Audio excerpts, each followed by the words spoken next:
d'effectuer, après anesthésie locale de la peau et de la corticale de l'os, qui est la partie sensible de l'os, une ponction avec un trocar fin, en aspirant la moelle osseuse. Une fois que le trocar est planté dans la moelle, on va réussir à analyser les cellules médulaires en les ayant étalées sur des lames.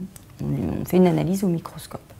On fera aussi avec le même examen une analyse qu'on appelle le cariotype.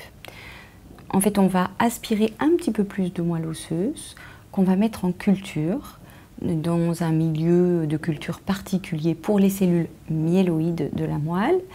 Et on va regarder après culture les anomalies éventuelles des chromosomes des cellules qui ont poussé dans le milieu de culture. L'autre examen fondamental dans le diagnostic de la leucémie myéloïde chronique, c'est la biologie moléculaire. Donc c'est la recherche du transcrit BCR-ABelSon qui peut se rechercher dans le sang, puisque la technique qui permet de le rechercher est très fine et permet de détecter une cellule sur 100 000 pathologiques, et un examen de sang suffit au diagnostic et au suivi du patient. Les examens complémentaires vont être les examens nécessaires au suivi de l'efficacité du traitement et les examens nécessaires au suivi de la tolérance au traitement.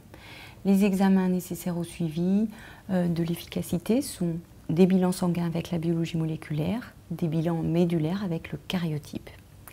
Les suivis de la tolérance au traitement sont essentiellement les bilans sanguins avec les bilans biochimiques, les numérations, puisqu'il existe des baisses de globules, de plaquettes en début de traitement.